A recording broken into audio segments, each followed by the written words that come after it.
आटपाडी शहरातील धक्कादायक प्रकार. आटपाडी शहरातील आंबेबनमाळा परिसरातील हॉटेलमध्ये घुसून हॉटेल चालक महिलेला शिवीगाळ, मारहाण व विनयभंग केल्याची घटना बुधवारी रात्री घडलेली आहे.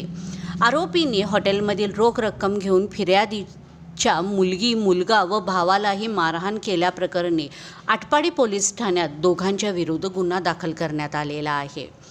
याबाबत पोलिसांनी दिलेली अधिक माहिती अशी की चांदनी गणेश देशमुख, वय वर्ष 40, व्यवसाय हॉटेल, राहणार आंबेबनमाळा, तालुका आटपाडी, यांनी फिर्याद दिलेली आहे की आकाश बाळू हक्के, वय वर्ष 26, राहणार देशमुख गल्ली आटपाडी व सनत सुरेश मंडले, वय वर्ष 28, राहणार आटपाडी, या दोघांच्या विरुद्ध चांदनी गणेश देशमुख यांनी फिर्याद दिलेली आहे. त्यानुसार या दोघांच्यावर गुन्हा दाखल करण्यात आलेला आहे.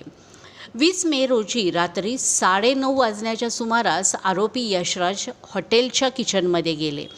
आम्हाला लगेच जेवण द्या, नाहीतर सोडणार नाही, अशी दमदाटी करत त्यांनी शिवीगाळ केली आणि आरोपींनी फिर्यादी महिलेचा विनयभंग केला. त्याचवेळी काउंटरच्या ड्रॉवरमध्ये 500 रुपयाच्या 2 नोटा व 100 रुपयाची 1 नोट यांनी घेतली.